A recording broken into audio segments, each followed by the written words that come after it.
We're recording now. Just let me. Ooh, hello. Where'd there you you go? Okay. are. Notice that in the video. I'm always shifting myself. 3, 2, 1. And sorry. That is gonna be an awesome because we have and the ones. Well, wait a minute, but I just messed that up. It's okay. Let me real quick. And most, I would say, wait, hold on. Let me think what I was saying. Yeah. Other than admin wise. That's all right. But yeah, no. And then, of course, if there's somebody that you know that would absolutely love this book, this group, invite them. Oh, I said book.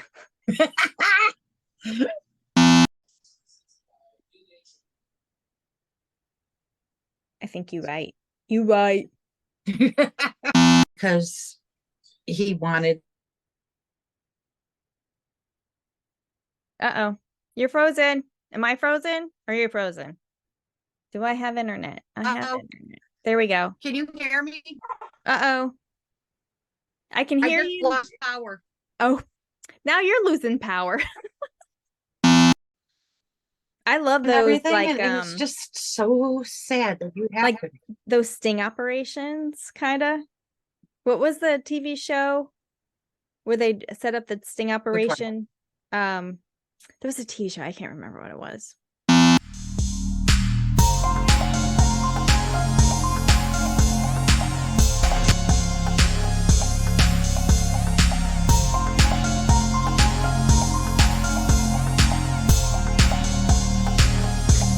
Hey, Suspishies! Welcome to an episode of the Bailey Banter. With me today is Lorene. Hey, babe.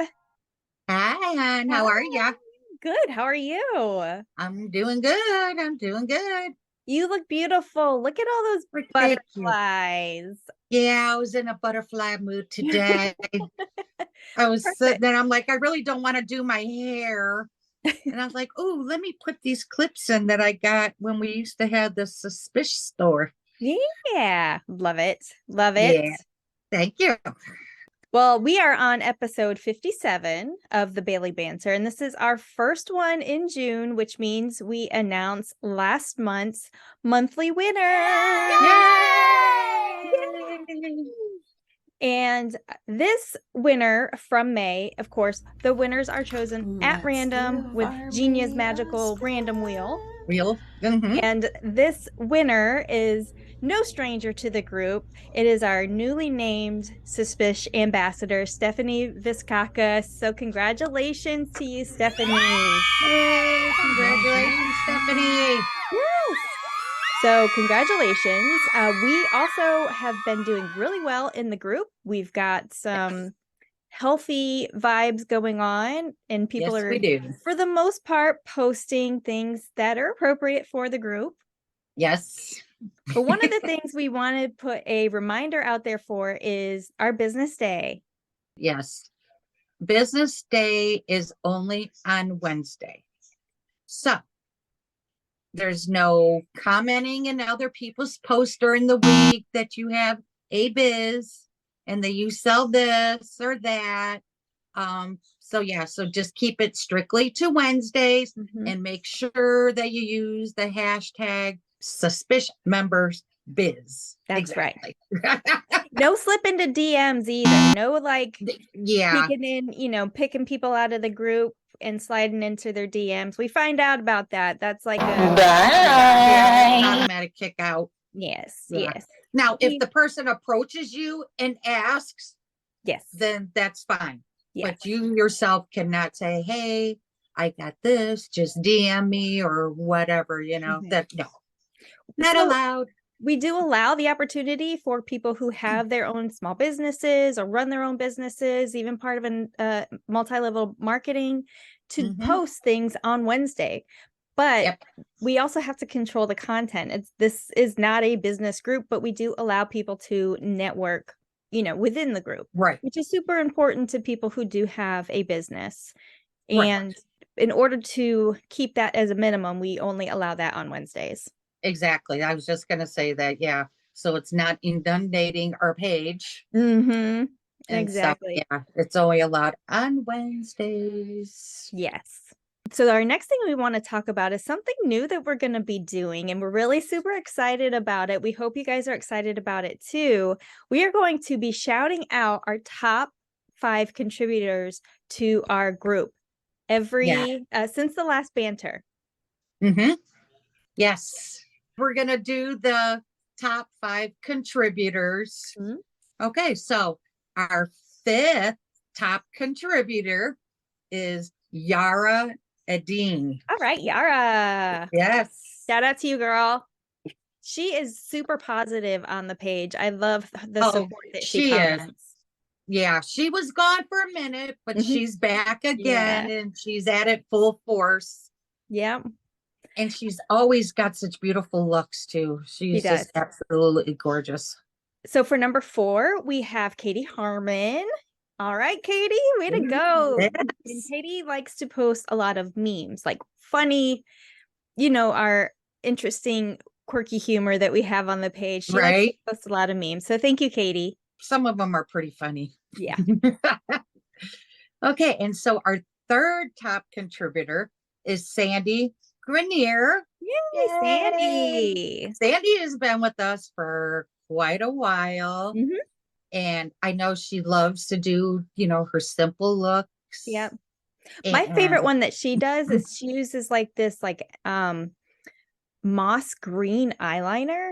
Have you seen she does that? That's gorgeous. It looks beautiful on her. Yeah. Yes, definitely.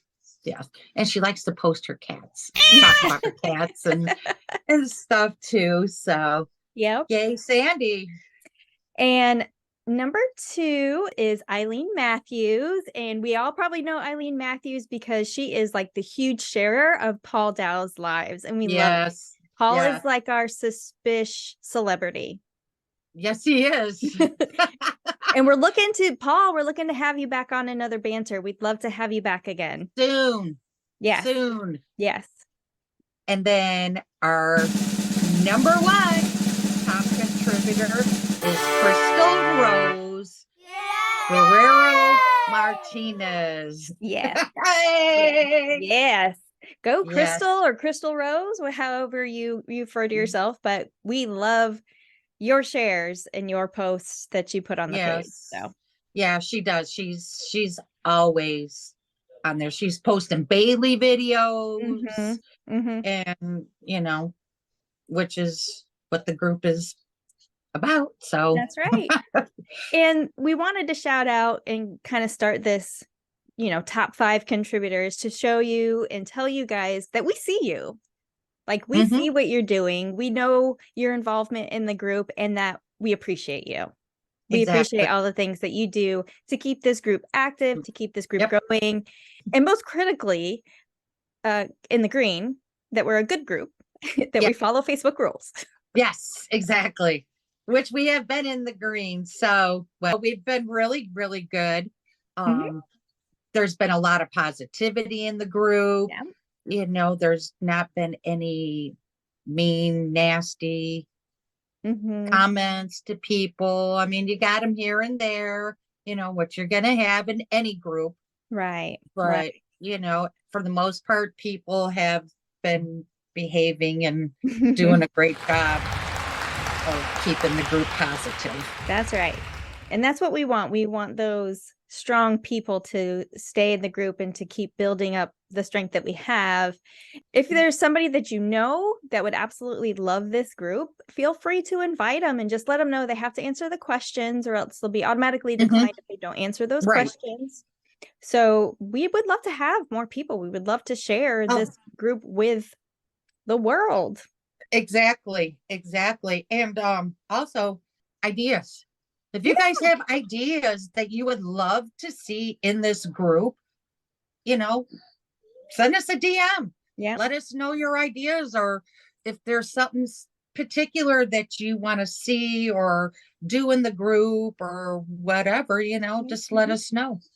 Absolutely. Always looking for fresh ideas. That's right. I know Stephanie mentioned that on one of the banters that she was on, I think the last time, that she's got some ideas coming up. So we look forward to seeing our ambassador and kind of some of the things that she's doing, on the slide too. Very good. Yeah. Well, we also want to talk about this. Yes. Right here. This was a crazy. I mean, they're all crazy, but they're all crazy. This one was very like twisted. And even when Bailey presented it, it was like, okay, here's this bit of information. Pause on that. I need to talk about this. Pause on that. That's how this information gets back onto this information. And this is how it's all intertwined. It was crazy. Yes, it was crazy. And, well, first we'll talk about it. It was the catfish episode. Yeah. The whole story started out with this gentleman named Jerry, but I guess he lived like in a separate house or something, or the basement or something. I think, it was like an efficiency basement type of thing, kind of connected to the house is what it sounded like. Okay, yeah. But they haven't seen him in a couple days. Yeah. So the wife or his cousin went downstairs to go check and just noticed the smell.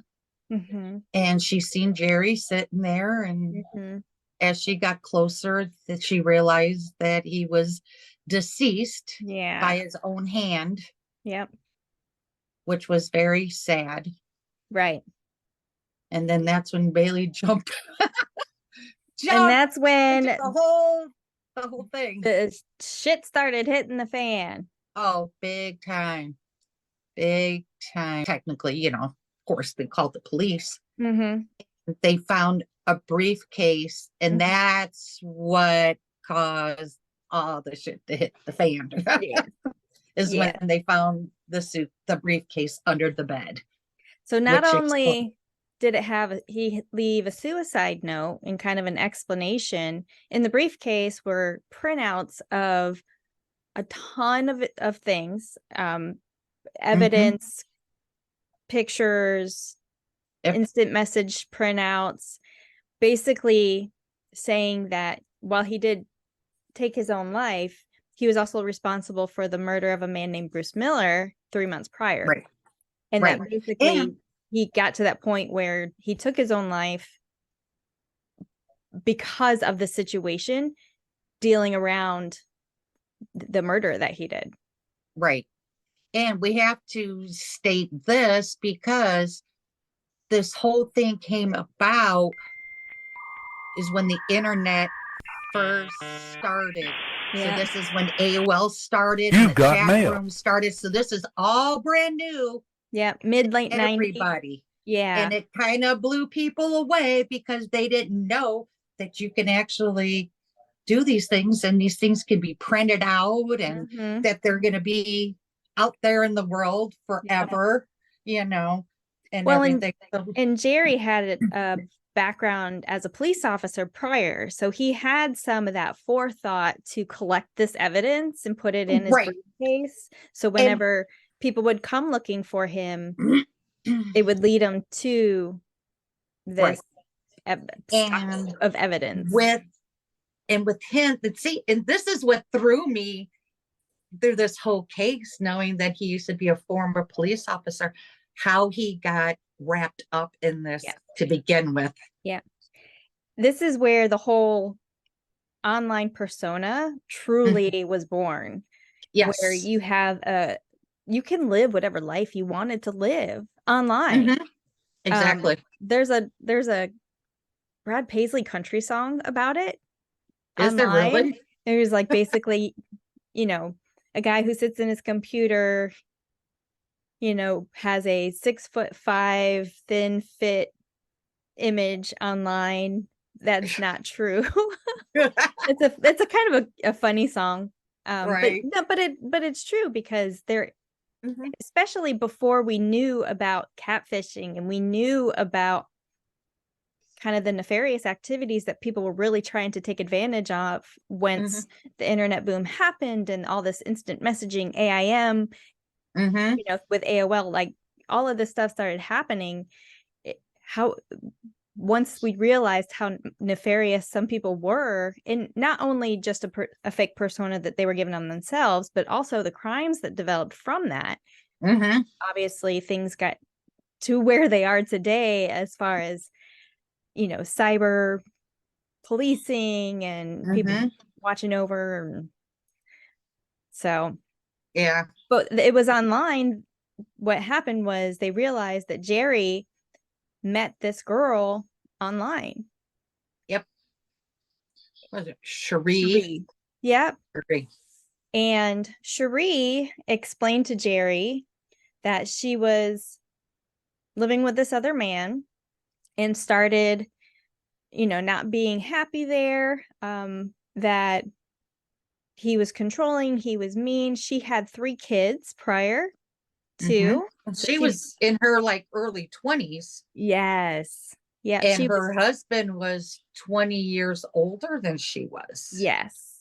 Well, and she had just married Bruce, the person that Jerry confessed to murdering. She had married a week when she started all this online personas. When she tricked Jerry into falling in love with her and taking care of her. But one of the things that really got me was basically she left Bruce. She left her kids with Bruce. And she went to Reno. She was going to said, I'm going to this conference. And, and bless Bruce's heart, he was like 20 years older than her.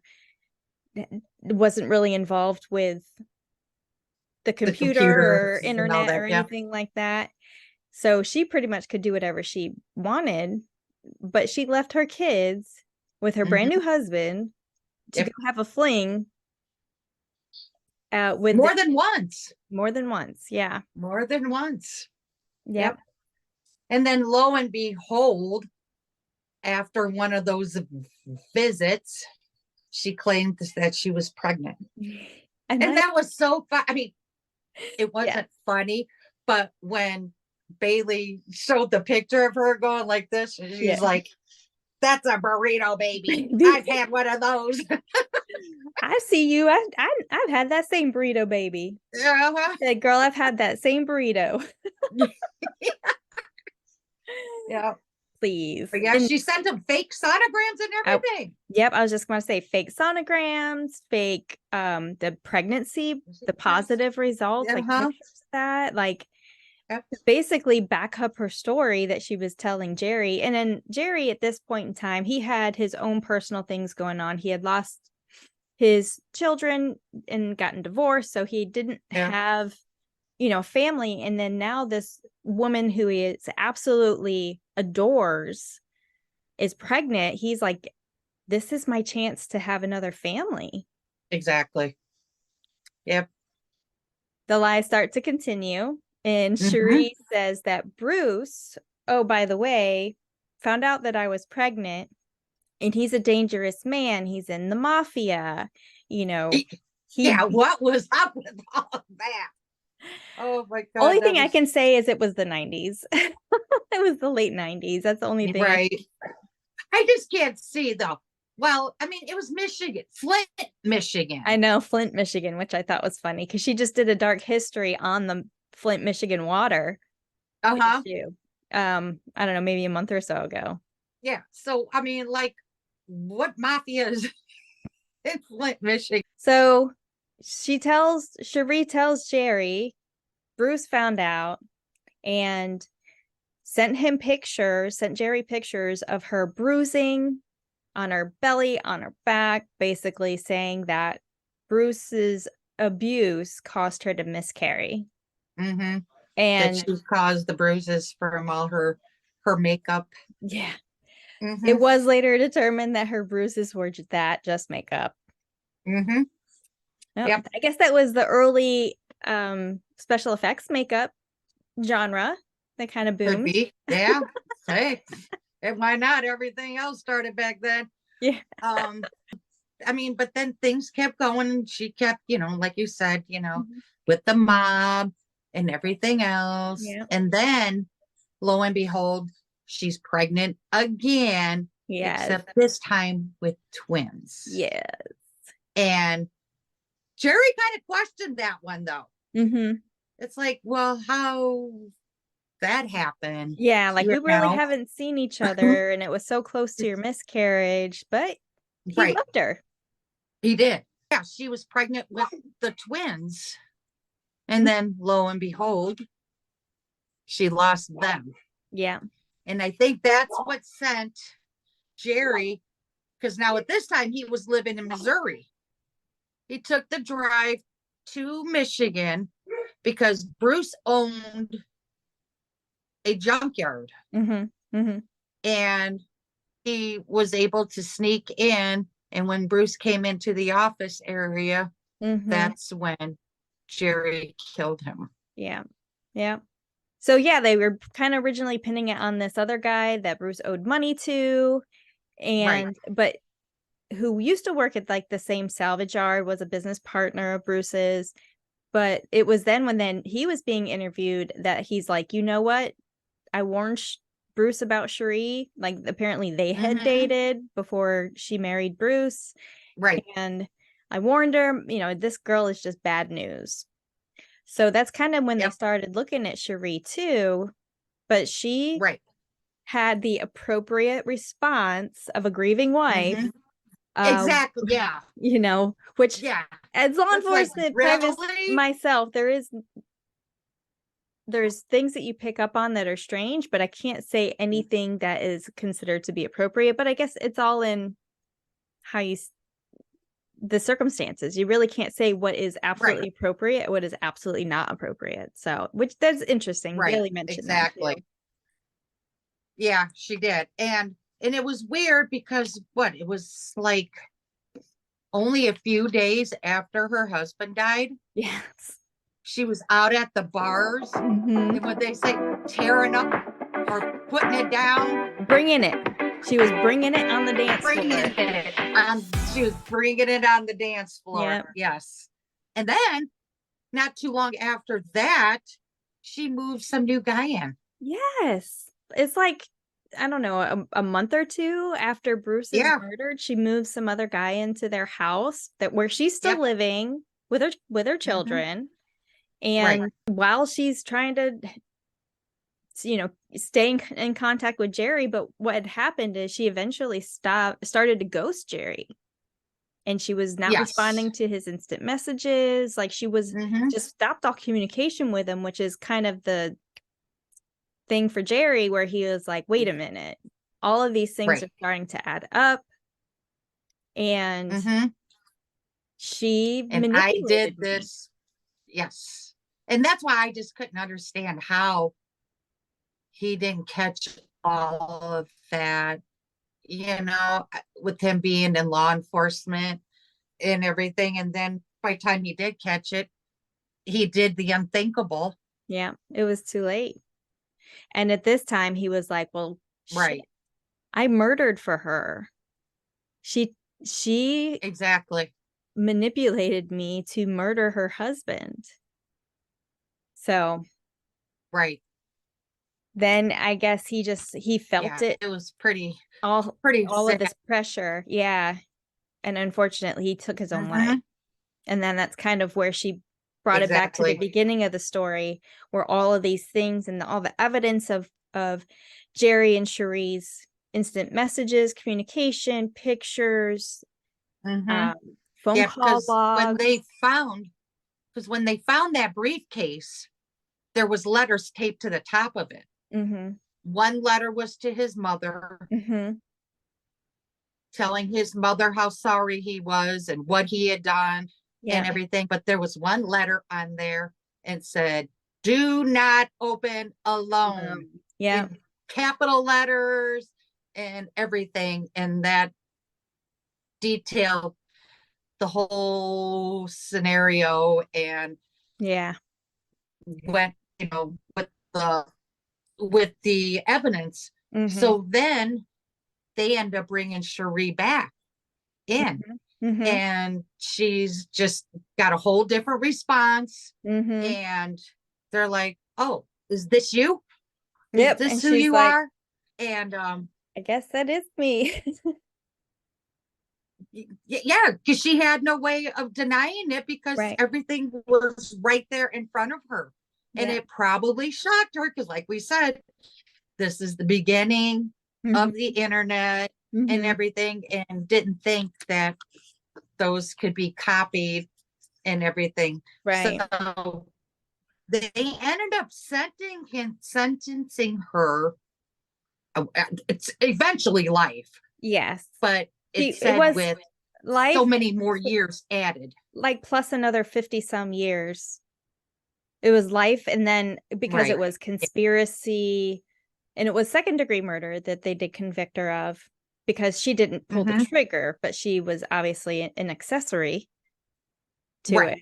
And so she got life plus like 50 something years, but she wasn't in jail very long. No, she wasn't. They released her. Yeah. Because they went to go back because they didn't want to, what was it? Because of the suicide note? Yeah, saying the suicide note shouldn't have been admitted. Yeah. Yeah. Yeah, it should have been admitted in court. And so they released her immediately, and she was going to be released pending a new trial. Right. But then, and she reconnected with her children at this point. She did. And then the courts upheld their decision. So she went back to court, and she said her daughter took her back to prison. Yeah.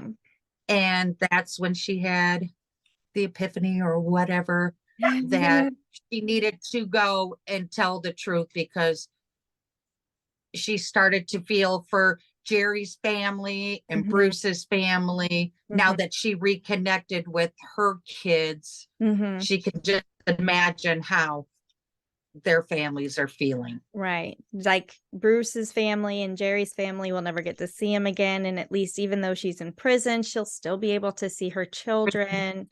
So she sent a confession letter to the judge detailing everything, saying, yes, I lied. Yes, I manipulated. Yes, you know, it was my fault.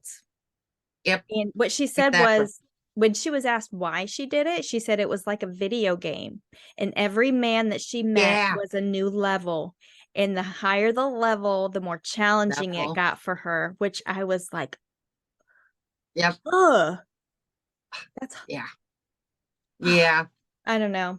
I just don't understand people like that. I mean, she's atoned essentially, but I don't. But she's supposed to be what, in 2055? Yeah, I think it was 84. Eligible for parole. Eligible for parole. Bailey said too, right at the very end, she's like, I didn't know where to put this in the story, so I'm just going to throw it in there. But she did get married in jail. Yes, she did.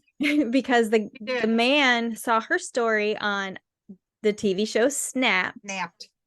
And was like, they started writing back and forth and became pen pals. And the first time he met her to actually go see her in prison, he proposed and she said yes. So who knows if she's actually like learned her lesson, or really maybe at that she hasn't, maybe but at they're that not moment married any longer though. Yeah. Right. But this was a crazy case, and it's just so sad how people, because this happens every day now. I know. You know, I mean, Christ, they did a TV show on catfish. You know, where all these people were finding out, you know, they're being catfished, and then they go confront the person that was catfishing them, and just to go and deliberately ruin somebody's life like that. I mean, that's just sad. Well, hopefully there's another one coming out this week, and by the time this comes out, there may be a new murder mystery makeup out the last couple dark histories that she's done have been super interesting. One is the like millions of people who were buried in New York City. And then the other one before that was the wine and the toxic, like the wine, the wine one. And then she's got a 2-parter on Stalin that I still want to listen to. So she's got a lot of good stuff out there. Got some. She does. Yeah, she is aware of our group. Yes, she knows that we are a positive environment, which is why we are so strict on our rules, because we are trying to honor our queen. We are trying to keep her, you know, the things that she does, and the haters out there for, you know, what would Bailey do? WWBD. Okay. What would Bailey do? Right. And then a couple other things, like you encourage you guys to go live in the group if you have a makeup look, or if you're going and something that you're doing that's kind of in the mysterious, or you know, sometimes there are people going like graveside tours or something like that. If there's something that you're doing like that would be appropriate for the group, we'd love to see videos, pictures, lives. Yep, exactly. Yes. And do them challenges. Yes. Oh, yes. You know, I mean, they're easy to do. They're fun. You will only see positive feedback on your looks. We've got 2 that have been announced so far. So the first one was the Pearl, the monthly theme. So we've got Rose, and then the second one was the unicorn liner for Pride Month. Yes. Well, we got some great ideas. You guys have also shown some great ideas. So we'd love to see them. Yes, exactly. Always. Well, thank you for joining me once again, my darling. You look absolutely stunning. Oh, as you, my dear. Thank you.